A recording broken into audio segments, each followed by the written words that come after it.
Has this team become a bear to deal with over 60 minutes? You talk about landing body blows and taking teams into deep water.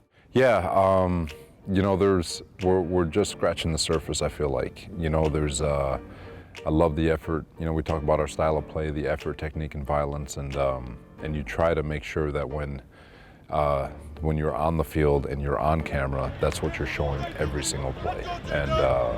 And I feel like our guys are buying into that. I feel like that's what we're showing on tape. It's not always perfect. It won't always be perfect, but we can strive for perfection. How about the Williams brothers? Quinnen was phenomenal, doing everything.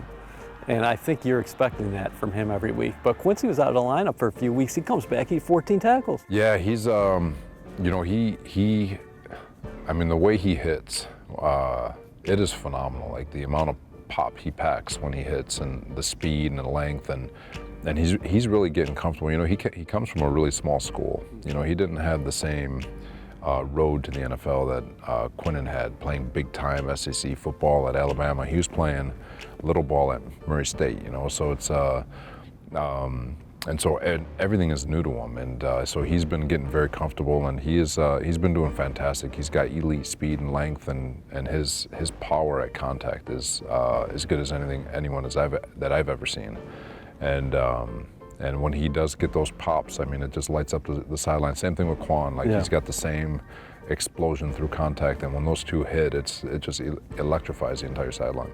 Corey Davis, I was asking about your corner combination on the outside with DJ Reed and Sauce Gardner, of course. He said best in the National Football League. He knows it because he faced them every day during training camp. Yeah, no, it's a good group.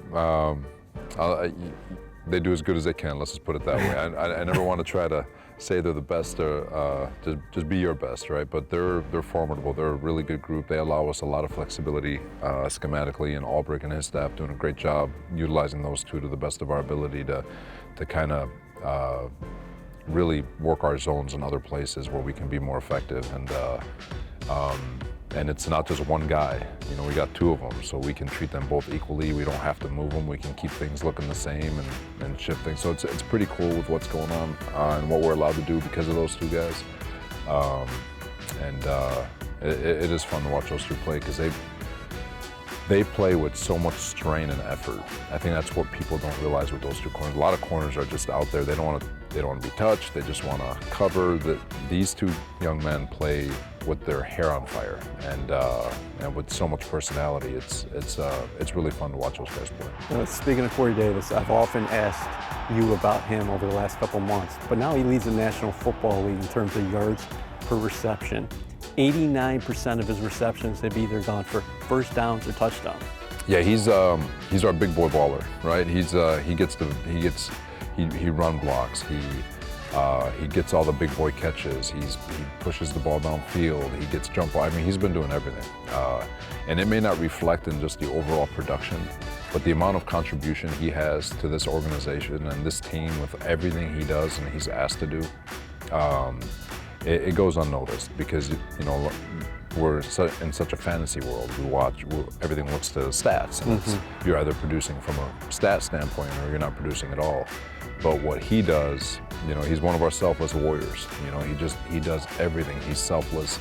He's super pumped on the tape when one of his teammates makes a play, stays engaged, plays with incredible effort and violence. I mean, he's like the poster child in terms of what you want out of from a receiver standpoint, just that grind and that mentality. So just love him to death. How about Dwayne Brown?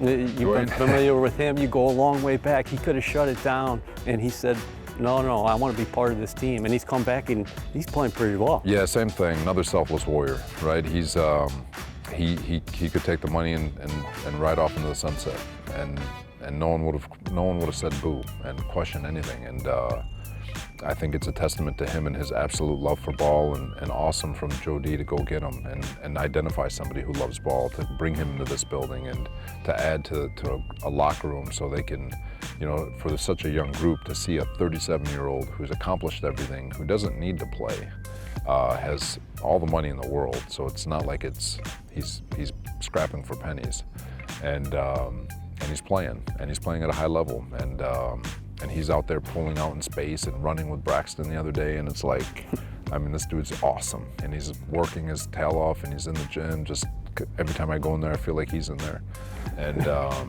so he's a treat, and having him around is great. What do you like most about Nate Herbig? Herbie? Yeah. Dirty. No, he plays the game the right way. He plays it legally, but he's annoying on the football field. Like he gets under people's skin. He drew that penalty inside the 5-yard line, and it's you know, he's one of those guys you hate to go against, but you love him when he's on your team. He's quiet, but he's relentless in the way he plays, and you love him because of how much, and he's taken over that locker room in terms of just his personality and how much guys like him being around him, and credit to him coming here as a free agent, being released from Philadelphia and finding his niche, and so he's another guy that's really like kind of just a cool dude to be around.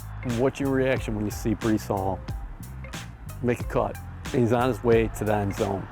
But also you as a coach knowing that, hey, the play was supposed to go somewhere else. At what point out there do players just have to, yes, you follow the play call, but at the same time you got to play football. You got to overcome coaching. It's overcome coaching. The play's happening and you see them running a pressure and you're like, oh God. And you know, the conversation really was to tell the receiver, if it's not there, run it. It was never to the running back to, hey, if the toss isn't there, to keep it. You know, you're assuming that the toss is going to work out, but such a great decision for a rookie in that moment to just play football. It's so rare, and I think that's why it's like one of the more underrated plays that happened in all of football and all of last week, not just our game. For a young man where they just want to do right and listen to their coaches and do exactly what's told. They don't know anything. He gets the ball, feels something in that split second, makes the decision to just go, and he scores. And it's like, and that's why you see the picture of Zach, like, what the heck just happened? Yeah. And as he's running, it's like, good decision, Breece, good decision, and then he scores. And it's so just a really cool play by him, and why he's having success. What do you think of what you saw from the Broncos on Monday Night Football? Their defense is legit. They got a big-time defense. They do have really, really good football players on offense. It's just a matter of time before that team clicks. Nate Hackett, he is one of the better offensive minds in all of football, and it's just a matter of time. You know, you're bringing in a new system, a lot of different parts trying to gel together, and you can see it in spurts where you can see the explosiveness that they have on the offensive side of the ball. But that defense, especially, it is arguably one of the top 3 units in ball, and they are relentless.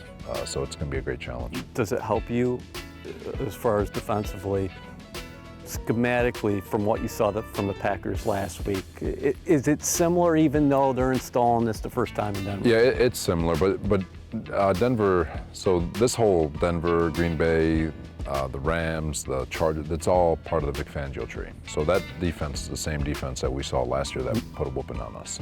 And so they are playing at a very high level.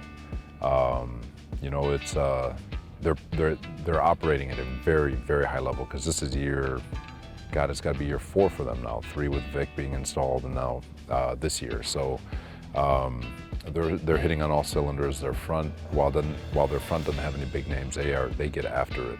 And then their back end is as good as anyone in football. You talk about Surtain, you talk about Simmons and their safeties and their linebackers, K'Wan Williams, who I had in San Fran, and nickel, he's phenomenal. So it is a formidable group. They're operating at a very high level, and they're executing with extreme precision. Thanks, Coach. Thank you.